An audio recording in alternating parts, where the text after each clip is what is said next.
अमीर गरीब का 15 अगस्त। नमस्कार दोस्तों, कैसे हैं आप सब। आशा करता हूँ अच्छे होंगे।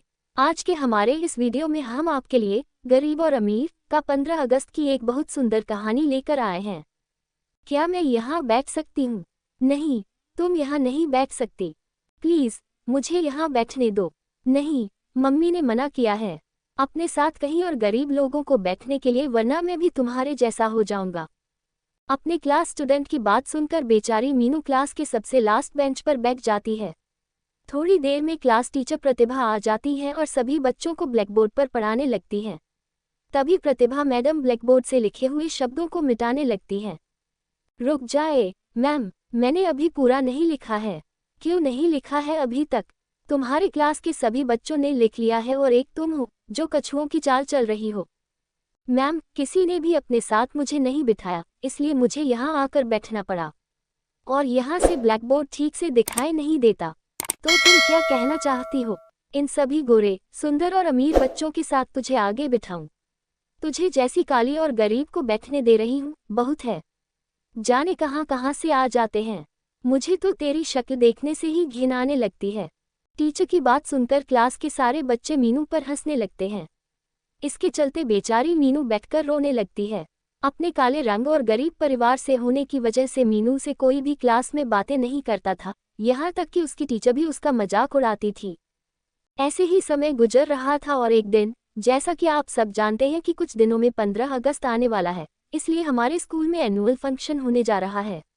आप में से जो बच्चे उस फंक्शन में पार्टिसिपेट करना चाहते हैं, वे अपनी क्लास टीचर को अपना नाम बता दें। 15 अगस्त के एनुअल फंक्शन पर पार्टिसिपेट करने के लिए क्लास के सारे बच्चे प्रतिभा मैम के पास अपने अपने नाम लिखने लगते हैं और उनमें एक मीनू भी होती है। तुझे कौन स्टेज पर डांस करते हुए देखना चाहता होगा? लगता है तुझे अपनी बेइज्जती कराने का बड़ा शौक है।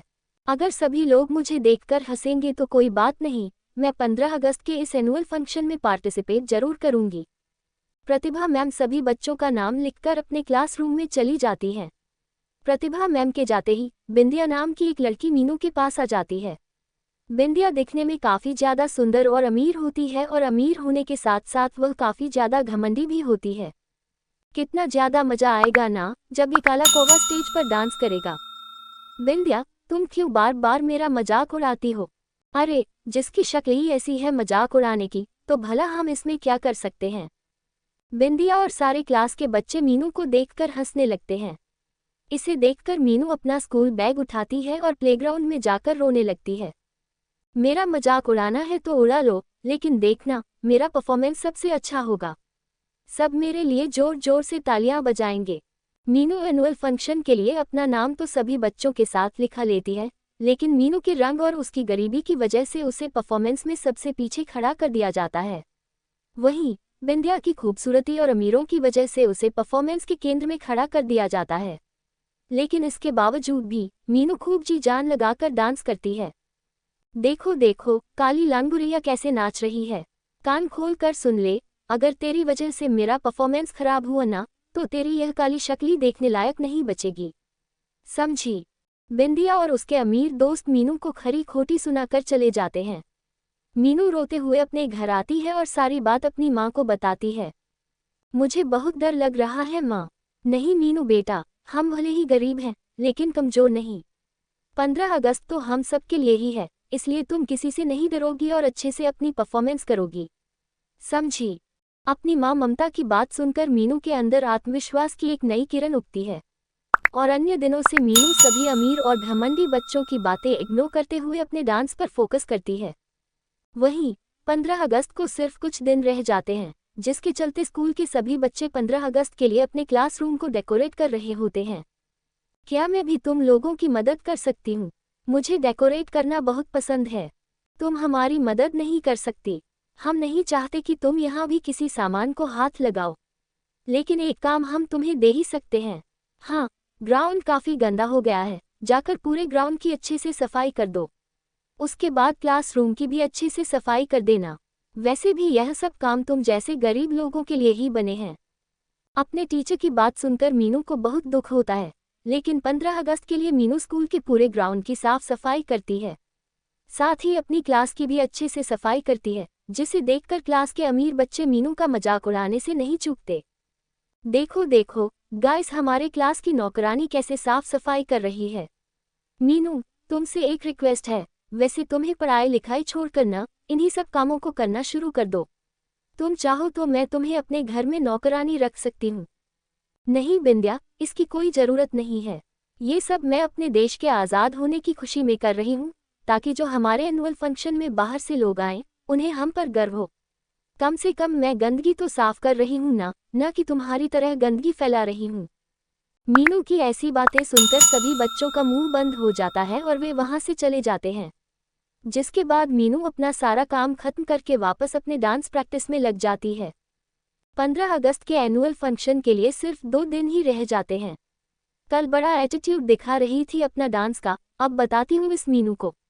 बिंदिया डांस रूम के गेट के बाहर चुपके से कुछ कंचे डांस रूम में फेंक देती है, जिस पर जैसे ही मीनू का पैर पड़ता है तो उसका पैर फिसल जाता है और वह एकदम नीचे गिर जाती है। आह, मेरा हाथ! अरे मीनू, तुम तो गिर गई। तुम तो डांस की प्रैक्टिस करते हुए गिर गई, तो स्टेज पर परफॉर्मेंस क्या करोगी? अभी भी टाइम है, परफॉर्मेंस से अपना नाम कटवा लो, वरना तो अभी मैं ही हंस रही हूँ, उस वक्त तो पूरा स्कूल हंसेगा। ये कहते हुए बिंदिया जोर जोर से हंसने लगती है और वहां से चली जाती है। लेकिन मीनू अब हार मानने वालों में से नहीं थी। अपनी माँ की बातों को याद करते हुए मीनू सबकी बातों को अनसुना कर देती है और अपनी डांस प्रैक्टिस पर ध्यान देती है। ऐसे ही दिन गुजर जाते हैं और आज 15 अगस्त का एनुअल फंक्शन होता है। सभी बच्चे एक बार फाइनल प्रैक्टिस कर रहे होते हैं, तभी अचानक प्रैक्टिस करते हुए बिंदिया का पैर फिसल जाता है, जिससे उसके पैर में मोच आ जाती है।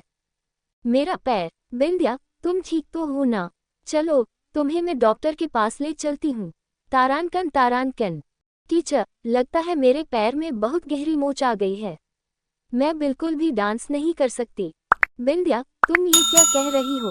थोड़ी देर में हमारी परफॉर्मेंस शुरू होने वाली है। हमारी परफॉर्मेंस देखने के लिए स्पेशल चीफ मिनिस्टर आए हैं। अगर सेंटर में तुम ही नहीं रहोगी तो हमारा परफॉर्मेंस कंप्लीट कैसे होगा? बिंदिया के पैर में मोच आने की वजह से प्रतिभा मैडम काफी ज्यादा परेशान हो जाती है। तभी मीनू कहती है, मैडम, अगर आप कहें तो मैं ये परफॉर्मेंस कर सकती हूँ। मुझे बिंदिया की सारी स्टेप्स याद हैं। मैं यहाँ टेंशन में हूँ और तुम हो कि मेरा दिमाग खराब करने में लगी हुई हो। मैं पागल हूँ क्या? तुझ जैसी को सेंटर में खड़ा करके अपना पूरा परफॉर्मेंस बेकार करूँगी। प्रतिभा मैडम चाहकर भी अपना परफॉर्मेंस कैंसिल नहीं कर पाती। थोड़ी ही देर में स्टेज पर सारे बच्चे परफॉर्मेंस करने के लिए आ जाते हैं। सभी बच्चे डांस कर रहे होते हैं, तभी अचानक हाथ में तिरंगा लिए मीनू बैकस्लिप मारते हुए स्टेज पर आती है। यह मीनू, ये सब क्या कर रही है? अपनी एंट्री के बाद मीनू सभी बच्चों के साथ मिलकर काफी अच्छा परफॉर्मेंस देती है। जैसे ही परफॉर्मेंस खत्म होता है, चीफ मिनिस्टर खड़े होकर सभी के लिए ताली बजाते हैं। पूरा स्कूल तालियों की गड़गड़ाहट से गूंज उठता है। बेटा, आप तो बहुत अच्छा डांस करती हो। अच्छा हुआ कि आपने सेंटर में इस बच्चे को खड़ा किया। इसने सभी बच्चों में से सबसे अच्छा परफॉर्मेंस किया है। बेटा, आप कब से डांस कर रही हो? कुछ दिन से। एक्चुअली सेंटर में मैं नहीं, बल्कि बिंदिया नाम की एक लड़की थी। उसके पैर में मोच आने की वजह से मैंने उसका परफॉर्मेंस किया, वरना मैं तो सबसे पीछे खड़ी होकर डांस करती थी। हाँ, लेकिन क्यों बेटा? अब तो तुम इतना अच्छा डांस करती हो। क्योंकि सर, मैं बहुत ज़्यादा गरीब हूँ और मेरा काला रंग तो आप देख ही रहे हैं। अगर ऐसे बच्चे आगे खड़े होकर डांस करेंगे तो डांस तो खराब ही होगा ना। क्या कहा आपने? एक टीचर होकर आप ऐसी बातें कर रही हैं। अगर टीचर ऐसी सोच रखते हैं तो स्टूडेंट्स क्या सोचते होंगे? आप जैसे टीचर को तो स्कूल में पढ़ाने का अधिकार नहीं है। आप अभी के अभी यहाँ से दफा हो जाए। ऐसा मत कहिए, हमारी मैडम बहुत अच्छी हैं। गलती मेरी है। अगर मैं खूबसूरत और अमीर होती तो मैडम जैसे बाकी बच्चों को प्यार करती हैं, वैसे ही मुझे भी करती। देखा आपने, ये होती है सच्ची समझदारी। आपसे अच्छी तो ये बच्ची है जो इतनी सी उम्र में इतनी समझदारी की बातें कर रही है।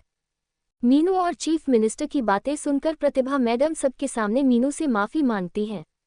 मीनू, मुझे माफ कर दो। तुम्हारी टीचर होकर भी तुम्हें मैं समझ नहीं पाई, लेकिन तुमने स्टूडेंट होकर मुझे समझा दिया। जो बच्चे मीनू का मजाक उड़ाते थे, वे सभी मीनू से माफी मांगते हैं। इसी के साथ मीनू को चीफ मिनिस्टर से बेस्ट डांसर का अवार्ड भी मिलता है। साथ ही बिंदिया भी मीनू से दोस्ती कर लेती है। उसके बाद अब सारे अमीर और गरीब बच्चे हर साल 15 अगस्त को एक साथ परफॉर्मेंस करते हैं। तो दोस्तों, कैसी लगी आपको आज की हमारी यह कहानी? हमें कमेंट बॉक्स में ज़रूर बताएगा और साथ ही हमारे चैनल को सब्सक्राइब करना ना भूलें। जय हिंद, जय भारत, वंदे मातरम।